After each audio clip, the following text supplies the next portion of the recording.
As most of you know, Silicon Valley Bank just went under about 4 days ago, losing about $209 billion worth of client assets. Well, that's not actually true. $42 billion actually left the bank, which is what caused regulators to take over the company and actually, kick management out and let the FDIC take over. But as of the time of recording this video, and why I'm recording so late, is that regulators just came out and said that Signature Bank is also being closed down and that FDIC is going to take over the same situation as what's happening with Silicon Valley Bank. Guys, just so you know, Signature Bank is not all that small either. At the 29th largest bank in America, they still have over $110 billion worth of clients' assets under management. But this only goes to increase the panic and the chance that more clients are going to see that banks are starting to shut down, and they're going to take that away and put their money in with the big four banks. So this domino effect of people getting scared and then actually pulling their money out, which collapses the bank, which makes more people, scared that their bank is going to be next, is just making the problem even worse. This is a nationwide bank run that could happen. But unlike these customers that are panicking, you should not be,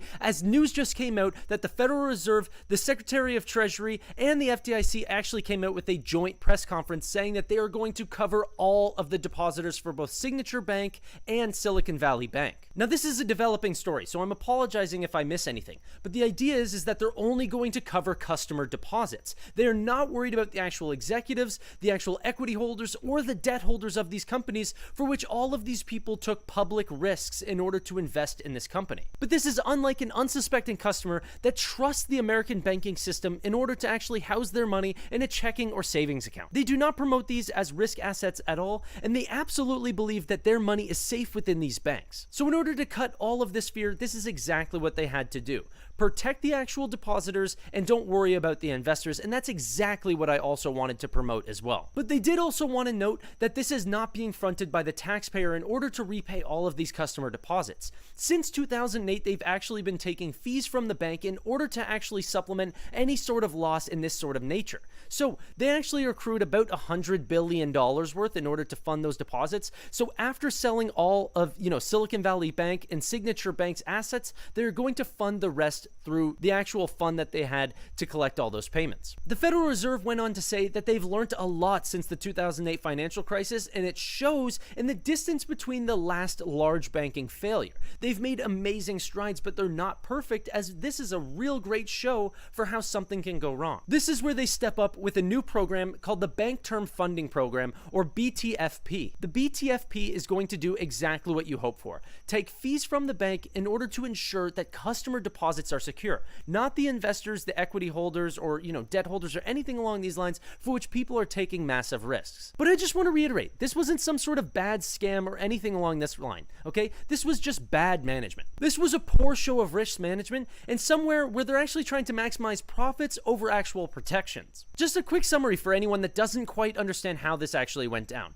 In 2020 to 2021, there was a massive uprise in venture capital investing, where all of these people, about 50% of the overall venture capital, industry and startup culture, was actually banking with Silicon Valley Bank. What else happened in COVID? About the lowest interest rates that we could possibly go to at 0%. Silicon Valley Bank, bathing in all of this newfound money, decided to put it in mortgage-backed securities and treasuries, for which some of them were locked up as long as 10 years in length. Okay, and because of the interest rate environment that we were in, some of them were only paying about 0.25% in order to maximize profits for the actual bank itself. But remember, that was 2020 and 2021. The years to follow in 2022 and 2023, this is where things completely changed. VC capital money actually dried up completely, turning into about 30% of what it once was, and also interest rates had climbed at the fastest rate that they have ever in history. But now we're in a completely different environment, where investors can get the same mortgage-backed securities and treasuries for over 4% interest rates, the exact same products.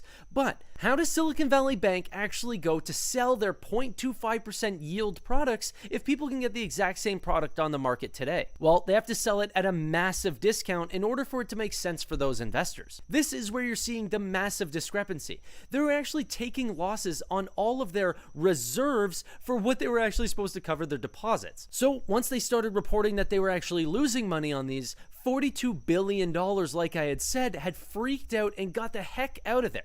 Then, at the end of the day, whenever they reported to the Federal Reserve systems, they had negative balance sheets for what they actually said that they had in reserves, and that had enough for the Federal Reserve to take the keys away and put the FDIC in charge. So if they didn't maximize for profits and put it all in mortgage-backed securities and treasuries and just held some as cash and cash equivalents, maybe we wouldn't be in this situation, but they were too hot on their heels to not think that interest rates would climb this fast, and so they absolutely got burnt, and this is what's actually happening. We're having to actually get insurance to cover this entire failure. Now, there is still one more systemic problem that still lies here, and this goes across for all banks and even stocks that also invest large amounts of capital. And this is the idea of actually marking your investments to market value. See, the problem is a lot of these products like mortgage-backed securities and treasuries, you don't actually have to change what the market value of these investments actually are. So you just put down your purchase value. The problem is that Silicon Valley Bank, let's say that they bought $100 billion worth of treasuries, on their balance sheet they can say, oh, we have $100 billion worth of treasuries, even though they're not actually saying that the yield is 0.25%. By the time they actually sell that, it might be worth only 50% of what it once was. I mean, that's pretty aggressive, but you still understand the idea that they're not actually marking it down on their balance sheet that it's worth $50 billion, for example. They're still writing $100 billion. This is quite unique to these products because they're deemed safe, right? But whenever you look at equity investments, like a very famous one, Amazon actually investing in Rivian, okay, they actually had to mark it down unrealized losses as the stock had actually went down. This alone put a very bad look onto, Amazon's quarter. But this is because if they were to sell their entire stake in Rivian, it would be less. So it's important that you actually mark it down to market value. And with computers and all of these essential tools that they use, it wouldn't be hard to do this on a daily basis. Who knows how many large financial institutions, like top 4 banks, are actually holding on to massive unrealized losses because they don't have to actually mark them down to market value. The more transparency, the healthier we're going to have as a banking institution, and that's just another piece of the puzzle that we just simply don't have right now. It's a sad truth, but one that I guarantee will be looked at very closely now because of this major catastrophe.